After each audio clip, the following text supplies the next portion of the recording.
Hello and welcome to the Socially Numb Podcast. I'm your host, Richie Leahy, back for another episode today.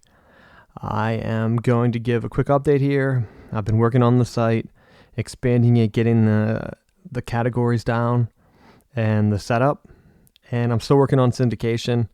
They'll probably be updating that in about 2 weeks, and that goes along with putting the episodes up on YouTube and things like that.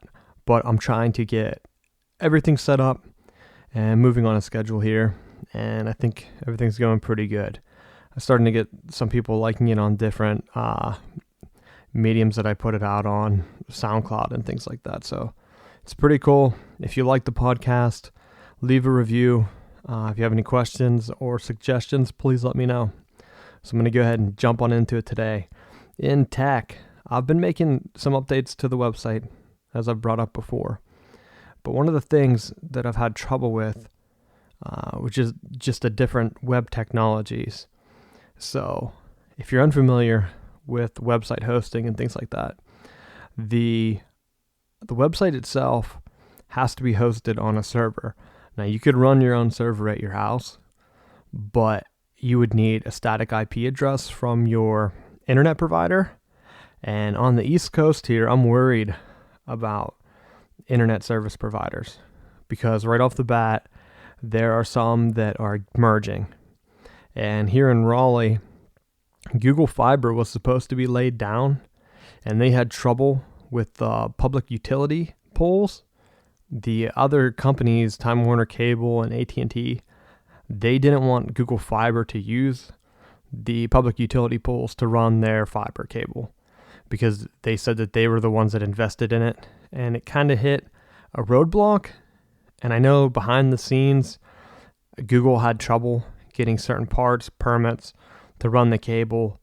And now I've seen nationwide that Google Fiber kind of announced that they weren't sure if they're going to proceed. They did a bunch of layoffs, and I think they dropped a couple cities from their plans. And that's the underlying issue. You have internet service providers, which are almost a monopoly, because they set up boundaries. So you have lines that you cannot cross, and you have no other options.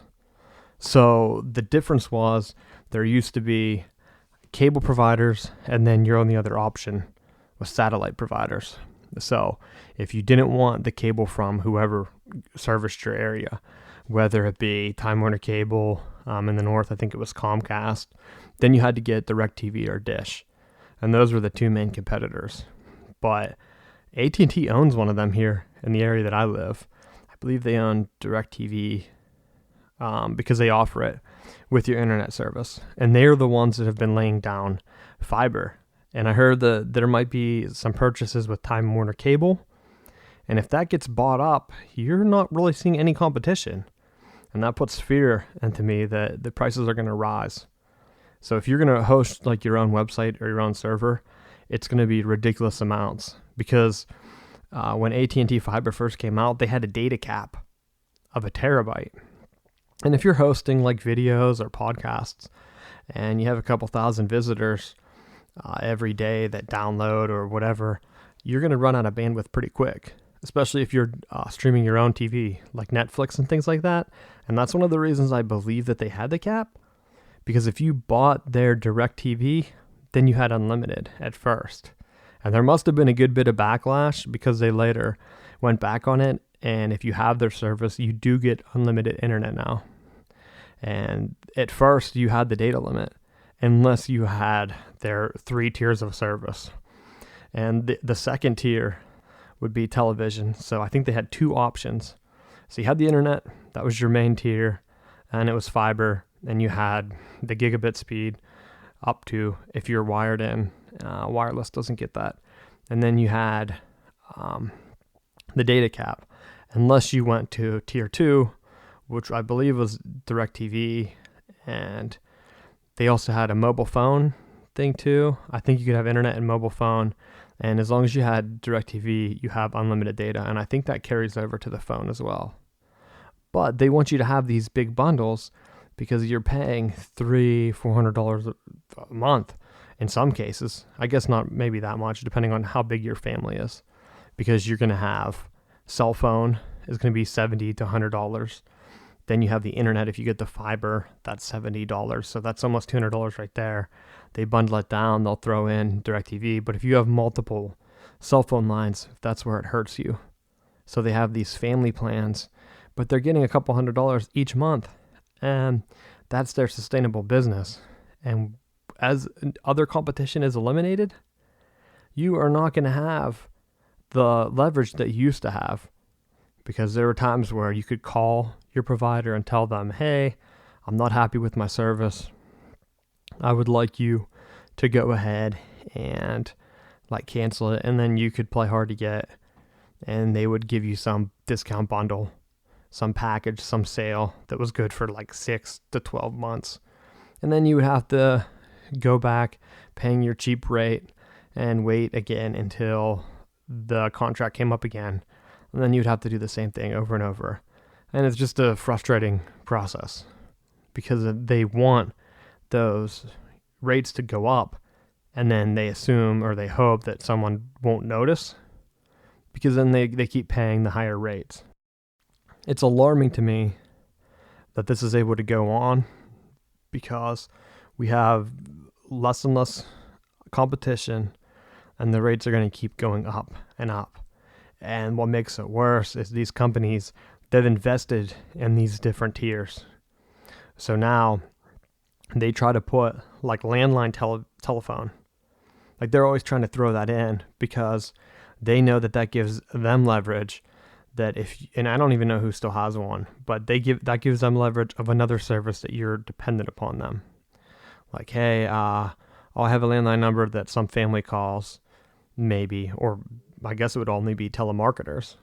But they go ahead and they use that service as leverage against you to keep bundling with that company because you don't want to go through the hassle of having your cable turned off. And I know switching from cable providers, they'll say, oh, we can get out to turn your service off in 2 weeks. That's the earliest we can come. And then they expect you to pay for your service, even though you've already requested to cancel it, which I'm pretty sure is against the law. As long as you mail and get a receipt that you've mailed in your equipment or whatever, you don't have to pay for service that you're not receiving.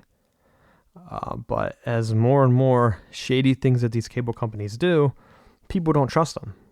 So we're now in the cord cutting generation where people my age, you don't have cable. I've never paid for cable. There's no need. I don't want to watch television shows. And now with the election, it is brutal if you watch any television because it's all campaign commercials nonstop. They're popping up on my social media. They're popping up random places. You hear them on the radio. You hear them anywhere else you go. You could be walking through some store and they have a television on, or a restaurant, and there you see the ad. You hear it come over to the loudspeaker, and it's very frustrating because that's the only thing that you hear, it seems to be, around this time of year. And I know that it's frustrating to see that, but who's going to pay $100 a month for some cable package? I guess they go down to $30, but who gets the base cable package? If you're going to pay for cable, you're going to watch sports, or you're going to have to pay for some other one. If you're a family, you're going to have to pay for a family package. And it's just adding up. They don't have an all-in-one. You can't buy certain channels you want to watch. There's no a la carte option, which would be fine. And the sports leagues, so looking at it from a sports perspective, as I'm a sports fan, now you have different tiers that you go into, and you have to have multiple tiers to get the coverage that you want. So let's say we'll use one college football conference, for example. So you have the Big Ten. They have their own network, the Big Ten network. Now that doesn't show the premier games of the week. The premier game currently, and this contract changes next year, just using this as the example, their prime game is on ABC. And that's decided ahead of time. Most of the time it's a night game. And if it's competing with another conference that might have a top 10 matchup, then it gets pushed to 3:30. So then the other games, so like the top game of the week, and it's kind of picked the week in advance. I think they decide on Sunday and a week or two in advance of which game's going to be the main game. That game gets picked up on ABC. They also have a game that gets picked up on ESPN and possibly ESPN2. Those games most of the time start at noon. So the Big Ten, you can wake up at noon, watch the game there. If there's the primetime game at night at 8 o'clock, then they also have a tier on ESPN or ESPN2 at 3:30. So there's 2 games on in the morning, and ABC shows some of them too. So you could potentially have 3 games at noon, 3 games at 3:30, and a night game at 8. Now, the Big Ten Network also shows another night game, and that is at 7. I guess once Big Ten play starts, it's a little bit, there's less games to play. 14 teams, or 7 games a week, so you wouldn't quite get this many. So you might have 2 at noon, 2 at 3:30, 1 at 8, 1 at 7, and then a rotating game that goes between like maybe ABC at noon or ABC at 3:30 for the 7th game. And so you need ESPN1, ESPN2, ABC you can get over the air, so you need an antenna for that. And then you need the Big Ten Network. And the Big Ten Network, if you want to watch those games, you have to have a cable package. You can't just pay. You can buy a Big Ten Network Plus and get soccer or non-revenue sports, other sports, tennis, women's soccer, swimming, things like that, if you want to watch those sports. But the main package shows football, basketball, hockey, baseball, and then they mix in like the tournaments for the other sports. But you need a cable package to be able to buy that channel. Or now you can get Sling TV, and that gives you a choice because Fox owns the Big Ten Network. So you can get the Fox Sports channels. But that doesn't give you the other half of the games. So you're only getting the Big Ten Network if you pick that one. I think the Big Ten Network's bundled in that now. I haven't looked, so that might change.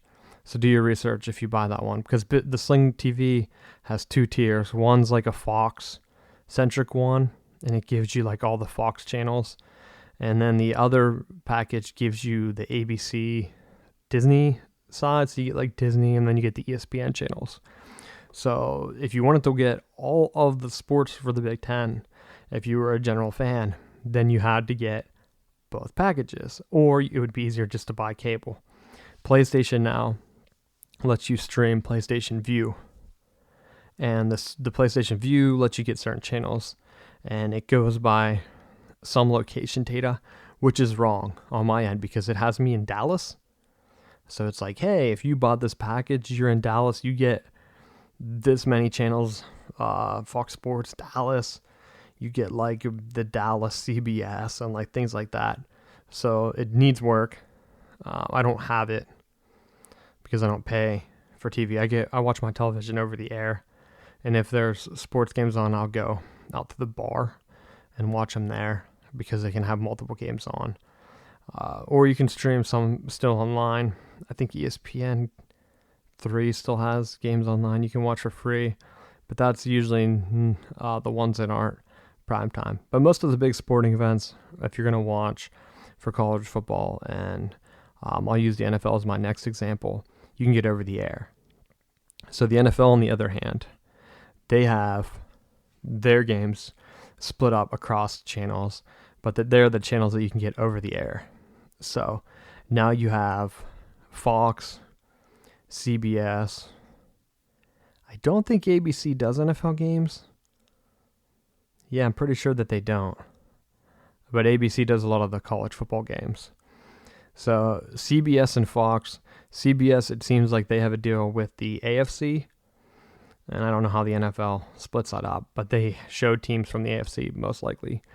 Then Fox has the NFC. And so they play, and their package rotates. So they each show a game at 1, I think.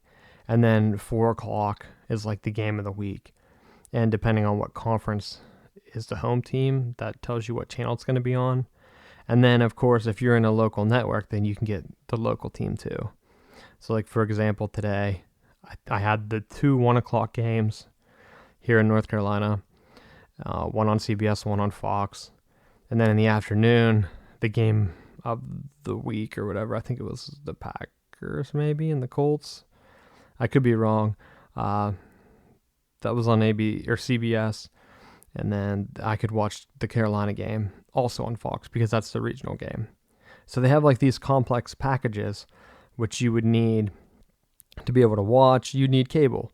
And then NBC has the Sunday night game. So that's over the air. If you get an antenna, you should be able to pick up those 4 big channels for free. And that depends on your location, where you live, if you live near a city or not that has a broadcasting station. So, and I guess there's a big 5. I didn't realize that they grouped the CW as a channel network in with these other networks because they don't show sports. So I guess I just never realized that it's also considered a big over-the-air television network. But if you buy an antenna, you can get those 5 channels. And now you also get Univision, which is a Spanish channel. But they show Major League Soccer games, which I was not aware of. So that's pretty cool. So if you're a soccer fan, you can watch free soccer now. And I think that's what makes some of these other sports stand out and what's going to make them grow. The reasoning is you have a generation now of cord cutters. They don't have cable or satellite or anything like that. They get their television from maybe HBO Now, HBO Go. They can get it from Netflix, Hulu, and try to think off the top of my head, some of the other services that you broadcast your television so you can watch any show on demand. No commercials. Some of them might have commercials, but you pay a fee to get no commercials.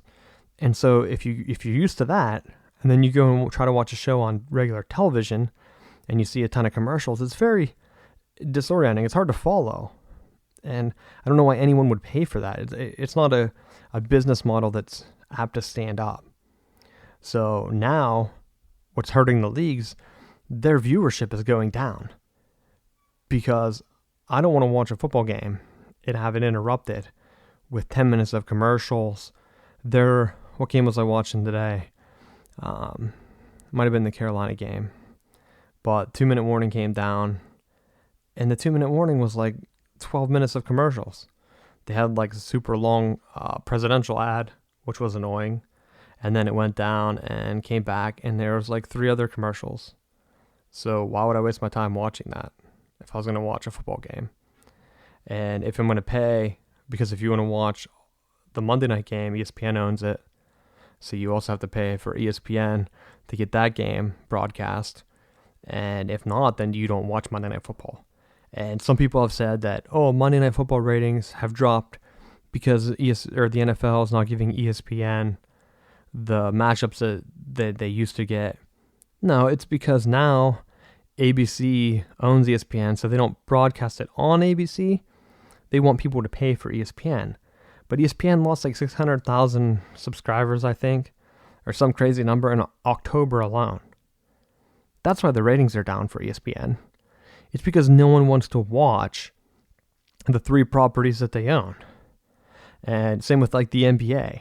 The NBA ratings are going down because they're only on cable network. You can get the league ticket, which I don't understand league tickets because they have blackout policies. So then you have another issue where if I live close, so I live near Raleigh, North Carolina.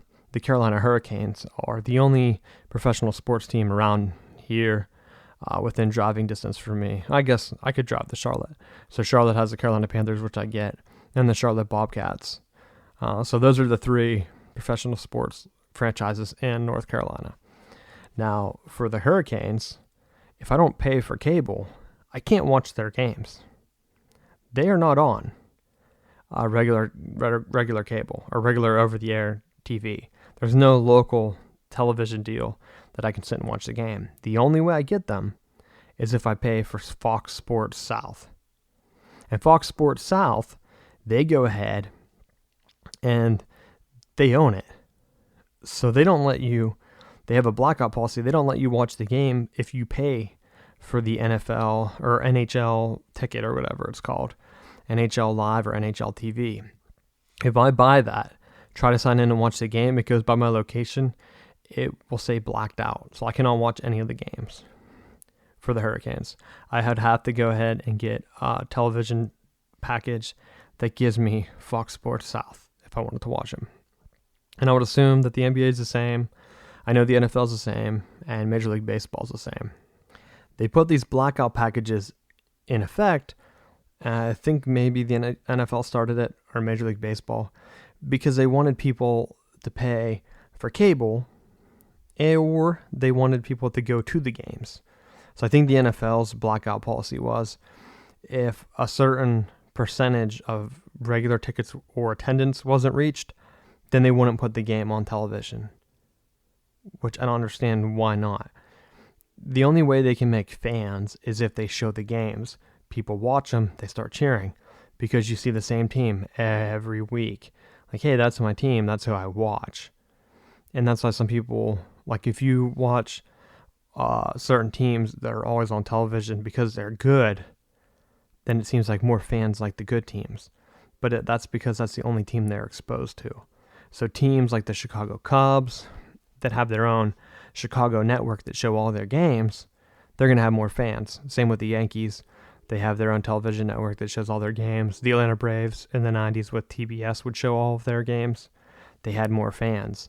And as they stopped broadcasting them, the fans kind of dwindled, and then they have attendance problems. They don't have as good as teams anymore. And you think like, hey, oh, well, maybe they're just hitting a string of bad lucks. But no, they're not exposed. So some teams that are always bad have trouble building up. And that's why I'm getting into the payroll research. And I brought it up before on an earlier podcast, and we'll touch on it with the World Series. But looking just at payroll, you're able to pay for more talent. The Cubs, I think, were like 10th in payroll, and the Indians were only like in the 20s. So they didn't have the talent level. They took it to Game 7, but the Cubs ultimately won. And so now sports are doing the same. If they don't get the television money, they're not going to be able to pay the players. And as kids grow up, they're not going to want to play sports where the athletes don't get paid as much. That's why baseball, there's no salary cap. If there's a good athlete, they don't get hit. They don't have the concussion issue that the NFL has. The NBA, they don't have certain rules where you have to go to college, things like that. So some athletes go right to Major League Baseball. They don't play college sports. If they're a good enough athlete, they can go there. And there's no salary cap, so they can make as much money as they want in a short period of time and play for a longer period because it's less wear and tear on your body than running up and down hardwood all day or having the hits of the NFL. So if the NFL starts to have these issues where they're saying, hey, our viewership's down, we're going to start throwing more and more commercials in to make our partners feel better, they're just going to turn more and more people off. And once more and more people get turned off, they're not going to be fans. They're not going to be able to pay their athletes as much money, and the national sport will change. And so that's where Univision can come in, start to show Major League Soccer games for people who don't have cable, can't afford it because the prices keep getting jacked up because of these service providers that keep merging and buying each other. You're going to have a whole new sports show up on like a national scene. And then you also have international now with some of the Premier League things. They're always on television. I think Fox owns them maybe. So now you have even national sports getting shown. So our American Sports League is even going to be able to be relevant. And it's not only sports. I'm just using that as an example. But you also have like television shows. Why would I pay for cable to sit and watch commercial-filled television shows or dramas that might be on TNT, for example? They throw a bunch of dramas up when I might only have a couple people that watch it live. Then I talk to them about it, or I can read things on social media, or maybe watch it as it happens. Like I think The Walking Dead is a good example. I think that's on AMC. People always talk about it and tweet about it when it happens, maybe make posts on Facebook. So there might be spoilers involved with The Walking Dead. But if you don't have cable and you kind of ignore that, you don't follow any Walking Dead stuff, you can watch it on Netflix in a few years and not have to sit through all the commercials. You can binge watch it and watch all of it in a month or two, and you don't have to wait months for a new season to come out. I mean, I did that with Breaking Bad, and it was great. I watched it years later. No one ever came up to me and was like, hey, did you see what happened on Breaking Bad? And if they did bring it up, I'm like, hey, I didn't watch that yet. So yeah, I'd appreciate it if you didn't spoil it for me. And I wasn't spoiled. I was surprised at the ending. Not really, I had my intuitions, but it wasn't like someone had told me what was going to happen. And so now you have the issue with cable, and I fear for like the internet. So circling all the way back around after all those examples, looking into like hosting and things, you can pay to host your own server for like your website and host it at your house. But I don't do that anymore because the prices go up. They try to give you limits on how much bandwidth you can transfer. If the server goes down, like my last computer that I had a server set up on died a few months ago, and it's just not worth the cost. Why pay for a computer that if it dies, my website goes down, I have to go take my RAID back up, put it up on another machine, get a new hard drive, RAID that one, go through just to have the extra backup. If something else happens, network card goes down, power surge, we had the hurricane stuff go on, knocks my power out, my website's lost for a few hours, few days, whatever it ends up being. And it just makes me worry that the cost of these bandwidth and the internet's going to keep going up and up. And you're going to have, down the line, people make you pay to view their website. Newspapers already do it. If you don't have a print subscription, someone sends you a link on social media. Hey, read this article. You click on it, a paywall pops up. You have the paywall that says, hey, sign in, create an account. You might get 5 free views. But in the long run, with all the free news media out there and social media, now the rich pins, and what a rich pin is on social media, it's the tag that shows the image, the title, the author, and like a blurb, like the first description of the article, paragraph or so, whenever you copy and paste a link to Facebook or Twitter or any social media.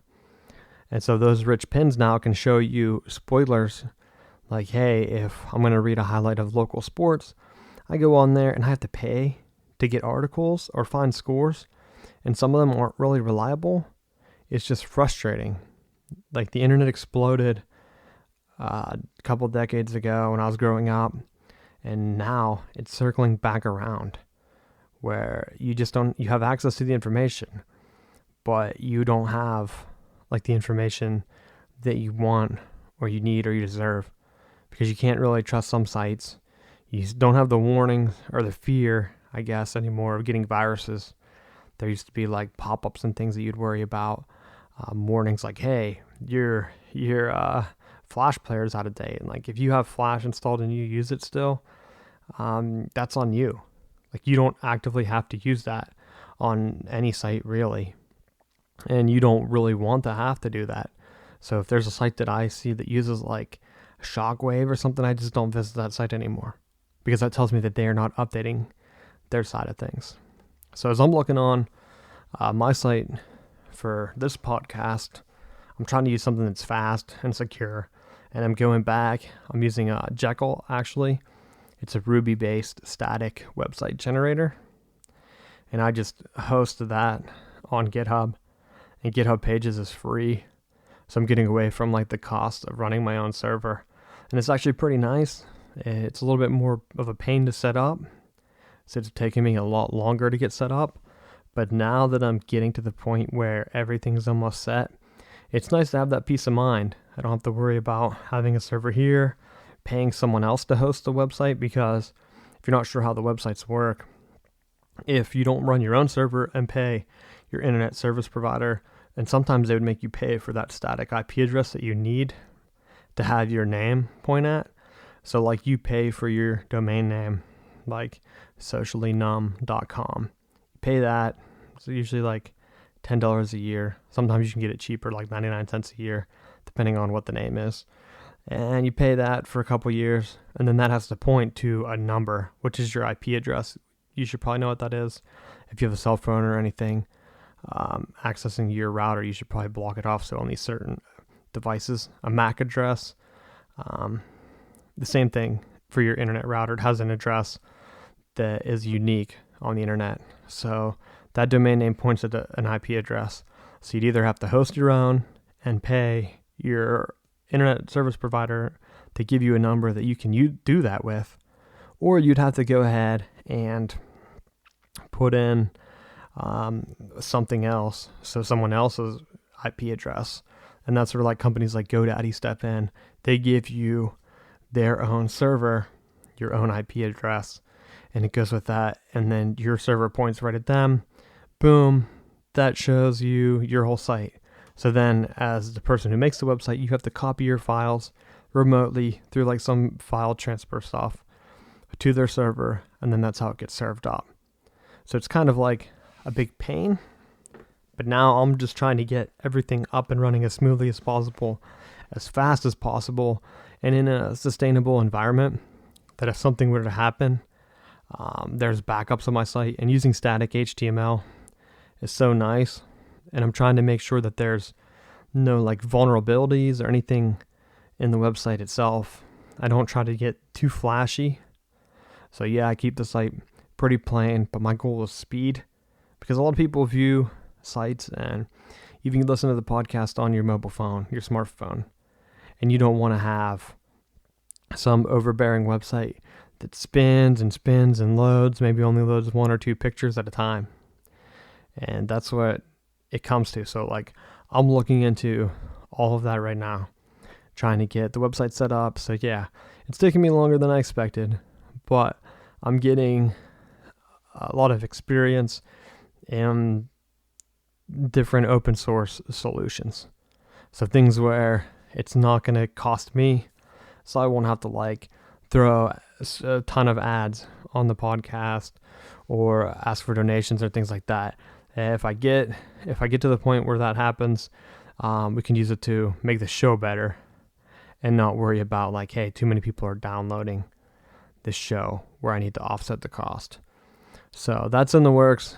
I have been getting the site up to date, throwing some things down, and try to get off that tech long-winded roundabout explanation. Ran over half the show already. So trying to get down to break that down. So we'll leave that there and go right into gaming.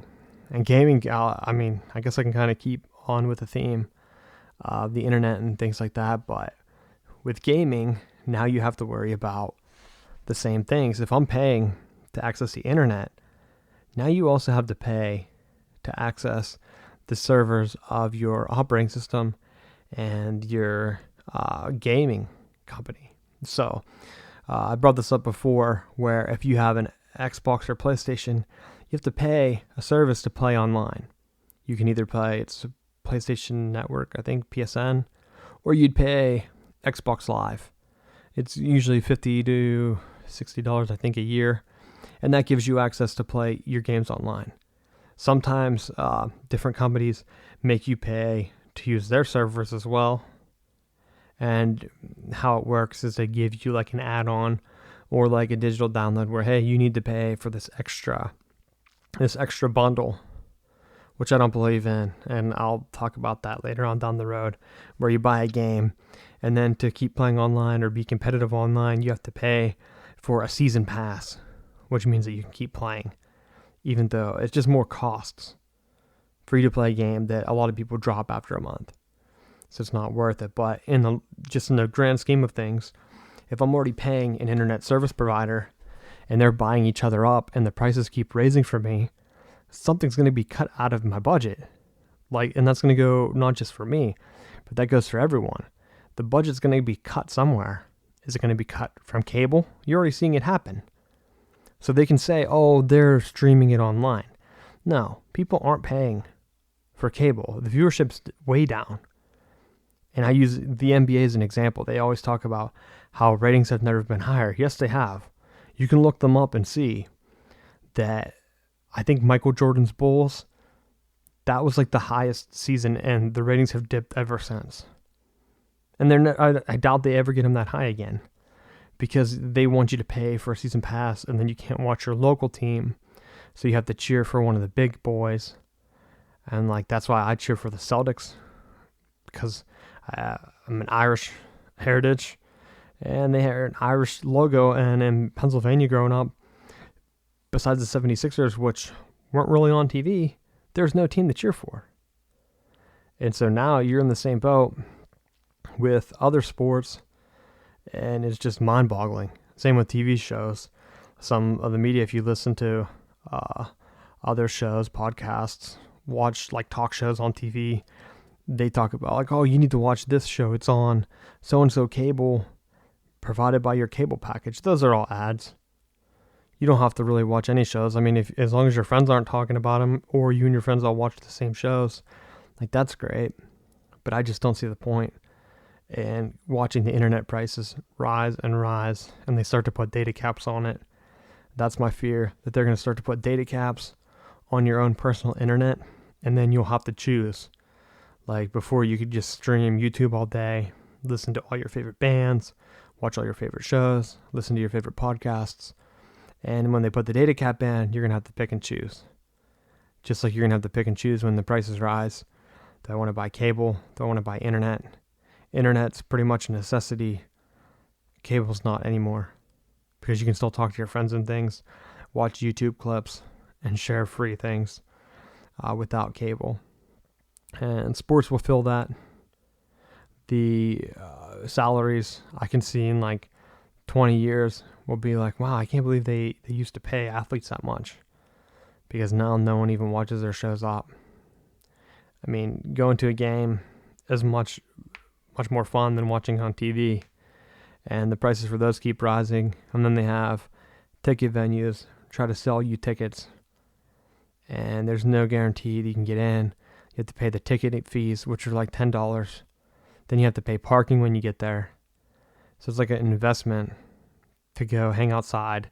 They have strict tailgating rules now. The NFL put these rules in where you can't go and tailgate for certain periods of time. I'm sure I'll bring that back in. And then they'll wonder why they have to black out local channels because no one's going to the game. But I'm just afraid that the internet's going to go that way. And as the main package, they try to bundle you in with landline phones that no one has because they have smartphones. So they try to bundle you in with a smartphone. And then, just to get the unlimited data that you need, you have to pay for some satellite television or some other television package, because it's a big scheme for them to make money. But I'm hoping that I can find some solutions to that, try to keep the website up, free, and available to as many people as possible. So that's what I've been working on, trying to get that up and running. I've stripped out a lot of the extra styling and things. I used Bootstrap as my base. Maybe I'll bring that in another episode, talk about what I did to create the website for the tech portion, if I have any new tech news or not. So we'll wrap that up, go with gaming. I've been playing some free games. Like I said, you have to pay for the network fees. And so the cool thing with like the PlayStation, I have a PlayStation 4. I do not have an Xbox, so unfortunately I can't comment on that. Steam, I'm a fan of Steam, because if you buy a game and want to play online, you don't have to pay the network fee. And that's as of right now.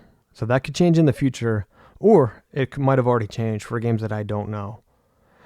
Because I know back when the Wii came out, they had issues where they wanted the free network, I believe, while Xbox and PlayStation made you pay.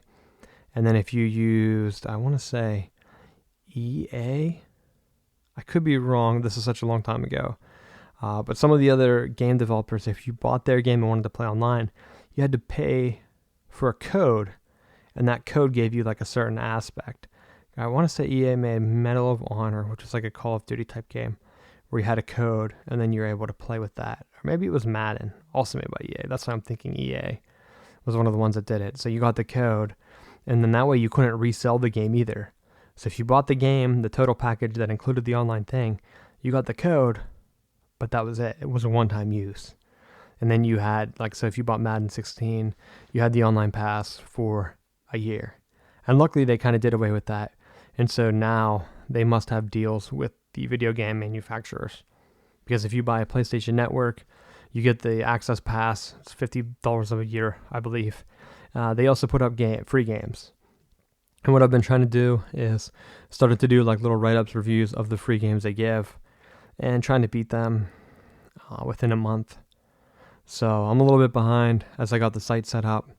Got me a little bit behind the ball. I talked about Datara last week, and I think some of the Lords of the Fallen maybe they put out for free. Journey, which was an older PlayStation Network game. I do like how Sony, what they do for their network is because you're already paying, but if you download, they have different games on the PlayStation 4 and PlayStation 3. So I fire both mine up at the beginning of each month. I think it's the 4th or 5th of each month. The games rotate over. So November 4th. And maybe that has to do with when I signed up for my package a few years ago. I don't know, because normally what I do, and this is a pro tip, if you have a PlayStation 4 or an Xbox, to get the Xbox Live Pass or the PlayStation Network online pass, you don't have to use a credit card and have it renew. And I don't like doing that anyway after the huge PlayStation hack a few years ago. They sell the cards at the store. And last year, Walmart had a special where if you went on Black Friday, which that's another pro tip.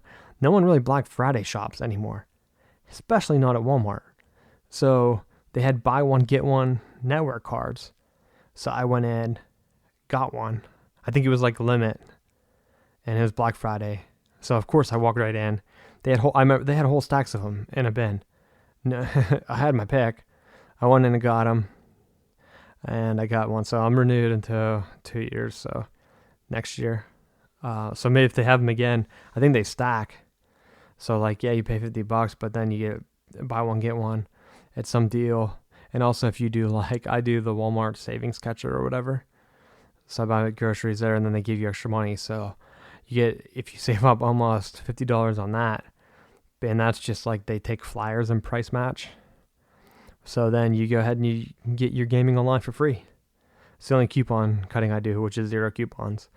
I just let their app do it, and then I renew that, and hopefully they have a Black Friday deal like that again, because no one Black Friday shops at Walmart, and that's a good deal. So keep an eye out for that, and maybe I'll actually do that, look and see if there's any Black Friday deals for gaming or tech that are pretty cool. We'll do a whole Black Friday type podcast before the week, because they start to advertise that in the next coming weeks. And they also do, Cyber Monday, the Monday after. So that's when I do subscription things. So don't set up automatic renewal, because you'll end up losing money.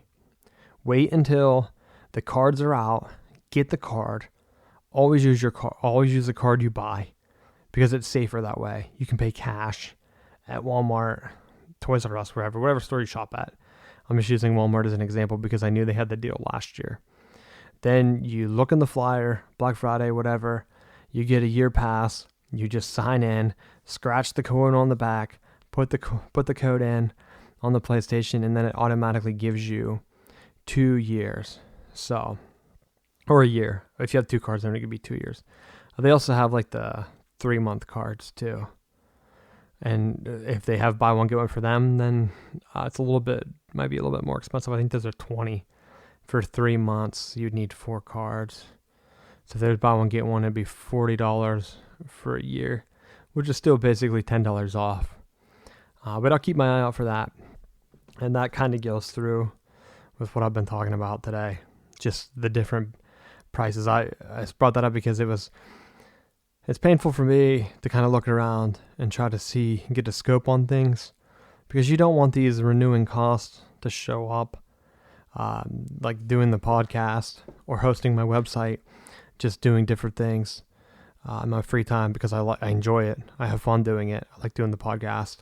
I like playing video games. I like writing up about them and trying to get that organized, because I haven't done it in a while, and launching the podcast around the same time and getting the site up. But seeing the cost and what other people have paid and what they're paying after you talk around, it's just frustrating. So I'll try to put some of that out there just in case anyone else wants to start a podcast or do gaming and they don't want to pay, or they're worried that it's going to cost them an arm and a leg. I'll put out like some tips and things that I've found because I've been doing a lot of research on it. And I'll probably be bringing in some other tech topics. Like I think next week I'll bring in calendar stuff, because I've looked for a good calendaring solution to put like on one of my websites for just like events and things. And it's very hard to find open source software that you don't have to pay for a calendar. And that goes in with like me using Jekyll, which is like a flat static HTML. It's even harder. So I'll probably talk about that next week. But last segment today, I want to talk about the World Series. And just to recap, I already mentioned it earlier. The Cubs won the World Series this year. First time in over 100 years. Still working on getting the payroll data up. I'll probably roll that out over the winter because I want to kind of look at it again next year. So this year, I haven't looked at past winners yet. But the Cubs, they had the higher payroll, which in turn should mean that they also have more talent on their team. The Indians had a lower payroll, which makes me think that they have the talent, but it's young talent.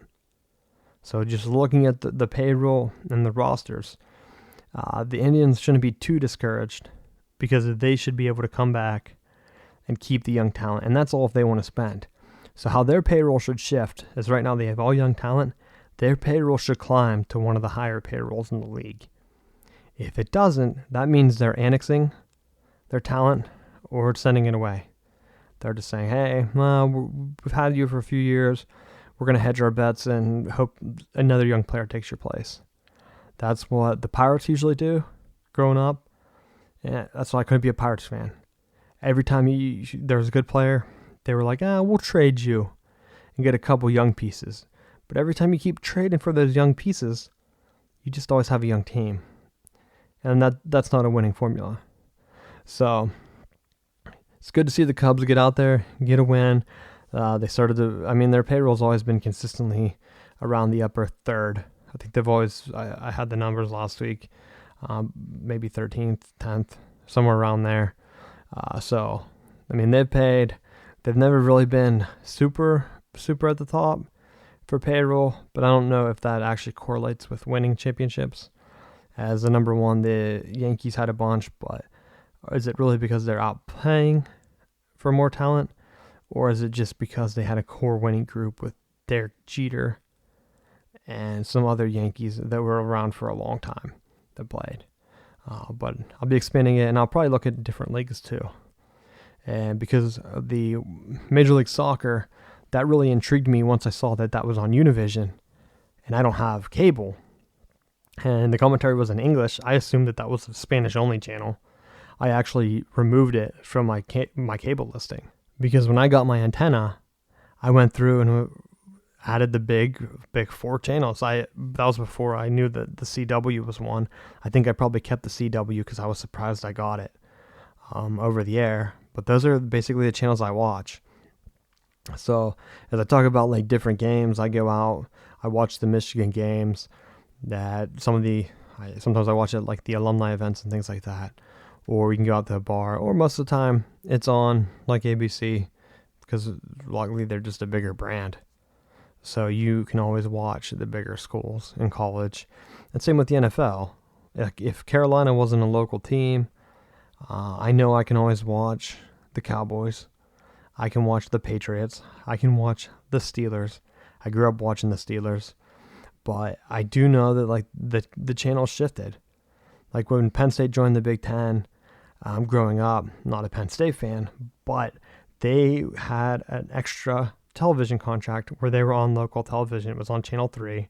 I think it was like the PBS or ABC or whoever the affiliate was. They always showed Penn State.